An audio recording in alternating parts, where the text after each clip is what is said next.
Buen día, queridos estudiantes. Este día les voy a hacer un resumen en este video acerca de los lineamientos sobre cómo tratar la neumonía adquirida en la comunidad, sobre todo en niños. Este es un documento que ya previamente se los habíamos subido dentro de la plataforma virtual. Ya está subido el lineamiento y también está subido el examen para que ustedes puedan ir repasando esta clase. Entonces, esto es solamente un resumen de lo que vamos a ver sobre este tema que está en las guías clínicas del Ministerio de Salud.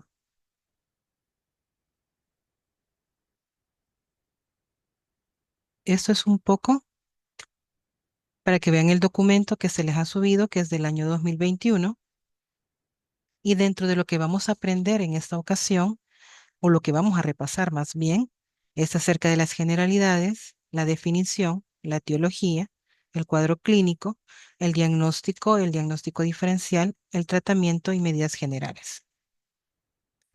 Dentro de las generalidades, nosotros decimos que una neumonía adquirida en la comunidad es importante abordarla en los niños porque es una de las principales causas de muerte y mortalidad en la infancia. Es de ingreso en las unidades de cuidados intensivos y de hospitalizaciones por otros motivos e infecciones nosocomiales. Importante ver que está asociado a factores de riesgo como el estrato socioeconómico bajo, antecedentes de prematurez, desnutrición, exposición a contaminantes inhalados, como es el caso del tabaquismo, si en la vivienda o en la familia se fuma, ¿verdad? Entonces también es un factor de riesgo. Y también las asistencias a guardería es muy importante tomarlo como un antecedente, ¿verdad? Siempre en la historia clínica, porque por los niños que asisten a las guarderías. Esto es relacionado sobre todo al tema del hacinamiento. Vamos a definir una neumonía adquirida en la comunidad como la presencia de dificultad respiratoria, fiebre, dolor en el pecho y tos en un paciente previamente sano debido a una infección del parénquima pulmonar que ha sido adquirida fuera del ámbito hospitalario, es decir, extrahospitalario. Esto es importante que lo tomen en cuenta porque para decir que es adquirida en la comunidad, tienen que haber, el paciente no tuvo que haber estado hospitalizado en los últimos 7 días o en las primeras 48 horas de su ingreso en el centro hospitalario. Entonces, esto es muy importante a la hora de clasificarla. Es importante también ver de que como estamos hablando de niños, ¿verdad? Pueden haber diferentes edades y eso nos lleva a que puede existir diferente etiología, agentes causales y diferentes también formas de tratamiento.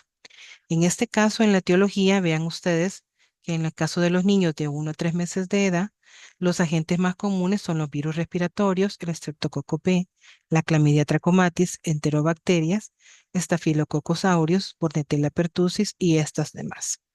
Pero cuando ya vemos a niños más grandes de 3 meses a 5 años, incluso los factores de riesgo cambian y algunos elementos también del entorno cambian.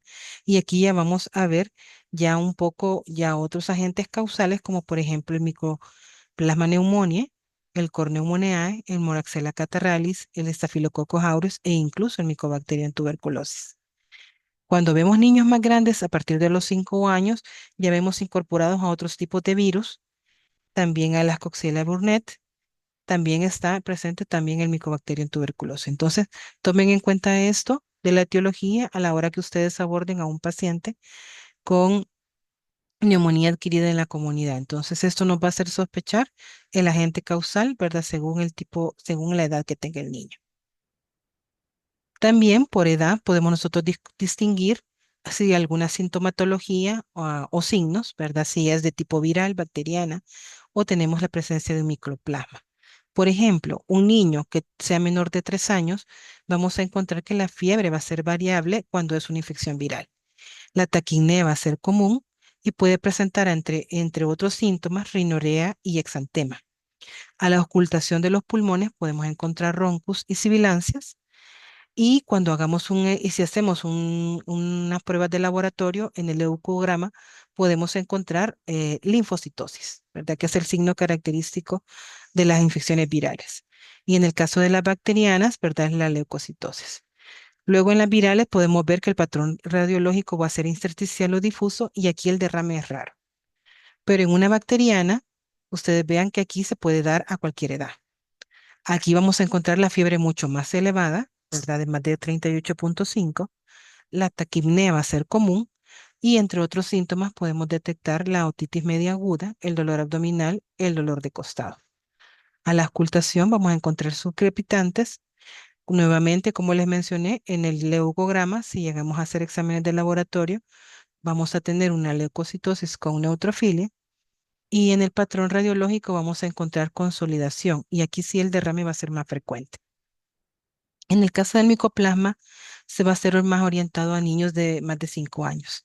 Aquí la fiebre va a ser más insidiosa, va a ser tipo febrícula, la taquipnea va a ser muy rara, ¿verdad? Y entre otras sintomatologías, la faringitis.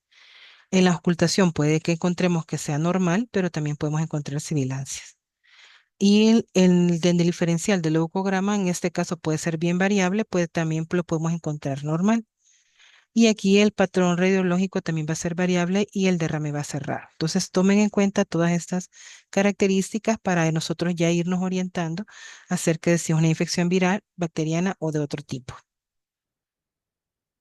Si el diagnóstico es clínico, pero si por alguna razón sospechamos de alguna otra patología o de alguna complicación, algunos exámenes nos pueden orientar. Por ejemplo, en el laboratorio, un hemograma que tenga un glóbulos blancos más de 15.000 por milímetro cúbico con neutrofilia definitivamente nos está orientando más a una etiología bacteriana, sobre todo si está asociada a una fiebre muy alta.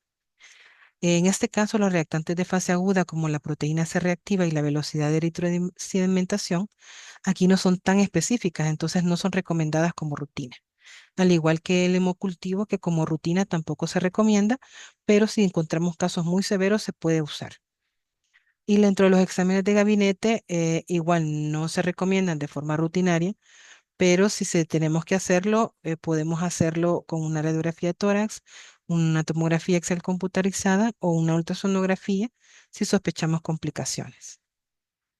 Si realizamos una radiografía de tórax, puede ser en estas circunstancias. Por ejemplo, cuando haya una duda clínica, cuando hay respuesta inadecuada a los antibióticos, cuando se sospecha alguna enfermedad severa o alguna complicación, para excluir otros diagnósticos, por ejemplo, queremos excluir diagnósticos diferenciales, como por ejemplo aspiración de cuerpo extraño, insuficiencia cardíaca congestiva, o si tenemos neumonía en pacientes, queremos diagnosticar neumonía en pacientes pequeños, ¿verdad? Entre 3 36 meses con fiebre alta, leucocitosis, o en niños mayores que tengan tos y leucocitosis también. Entonces vean que ustedes, que este es como un ejemplo, ¿verdad? De una radiografía que ustedes van a ver en una neumonía adquirida en la comunidad, donde lo que ustedes van a ver son áreas de color blanco. Esto es debido a que los alvéolos pulmonares se llenan de líquido o de tejido inflamatorio en lugar de aire. Entonces, por eso es que son esos patrones blanquecinos. Importante tomar en cuenta que también la edad es importante para el diagnóstico diferencial. Cuando es un lactante menor, podemos diferenciarlo también con una bronquiolitis, una crisis asmática, septicemia o meningitis. Pero ya en niños más grandes podemos también eh, hacerlo con una neumonía de etiología no infecciosa como hidrocarburos, aspiración de contenido gástrico y de lípidos, e incluso con una apendicitis aguda. El tratamiento, sobre todo en el primer nivel de atención, es ambulatorio. Si no hay criterios de ingreso, no hay signos de alarma. En este caso, el tratamiento antibióticos oral se va a dar solo si lo amerita. Entonces, en este caso, vamos a reevaluar al paciente 24 a 48 horas y si el paciente ha mejorado, es decir, si ya no tiene fiebre en las 24 horas próximas, se puede, y si se ha dado antibiótico, se puede continuar con el antibiótico de 7 a 10 días. Pero si no mejora y presenta signos de alarma, por ejemplo, dificultad para respirar, que tenga, eh, eh, por ejemplo, que tenga problemas para respirar y que además nosotros veamos que hay una retracción de la parrilla costal, ¿verdad? Que se hunde los músculos respiratorios, ¿verdad? Entonces nos podría dar una idea de que ese paciente pues requiere tratamiento en otro establecimiento de salud, ¿verdad? O si tiene un riesgo social, si el pacientito no tiene quien lo cuide, ¿verdad? O si vive en una zona muy lejana al establecimiento de salud y nosotros pensamos que podría complicarse, entonces también es de pensarlo. Entonces, si en este caso, pues vamos a continuar el tratamiento por 24 horas y seguir monitoreando pues signos de alarma. Si en dado caso tenemos que dar antibiótico para tratar la neumonía, en este caso este es el antibiótico de elección, que se da una amoxicilina oral de 80 a 90 miligramos por kilo de peso al día, entre dosis, y lo podemos dar de 7 a 10 días. Esto aplica para todas las edades. Pero también tomemos en cuenta que hay que dar medidas generales. Los niños, dependiendo de la edad, vamos a dar la alimentación también según el estado clínico.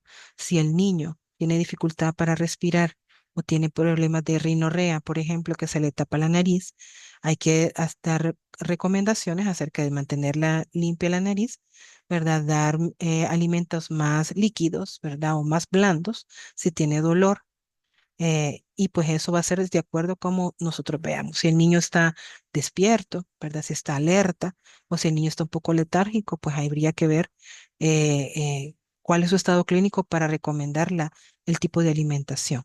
Importante mantenerlo hidratado, ¿verdad? Aquí podemos hacer con aporte de líquidos adicionales si lo requiere. Y también pues tiene que tener respaldo a 30 grados. Esto para evitar que pueda ahogarse con sus propias secreciones.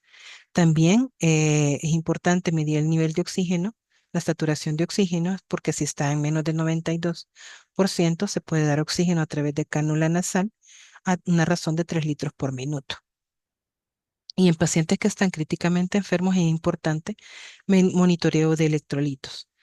El acetaminofén también se puede dar de 10 a 15 miligramos por kilo de peso a dosis, y esto cada 4 o 6 horas mientras le dure la sintomatología. Recordemos que hay factores de riesgo, ¿verdad? Que mencionamos al inicio, y como tal también pretendemos que prevenir, ¿verdad?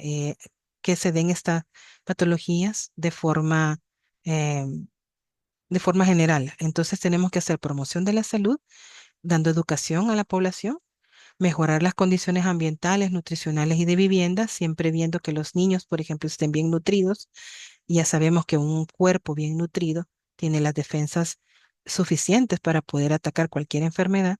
Las condiciones ambientales, ¿verdad? Todo lo que se da alrededor de los niños, por ejemplo, la quema de basura, todo ese tema de humo que existe, ¿verdad? Alrededor, ver de qué manera se pueden ir disminuyendo a manera de que no cree un problema de salud. Mejorar las condiciones socioeconómicas y culturales, estimular a la población para que exista el establecimiento de salud. Ya de manera más específica podemos enseñar, ¿verdad?, cómo es la buena higiene personal, que esto incluye el lavado de manos. Podemos hacer demostraciones de cómo hacer un buen lavado de manos y siempre recomendar la higiene personal, ¿verdad?, de bañarse todos los días, si está en la medida de lo posible.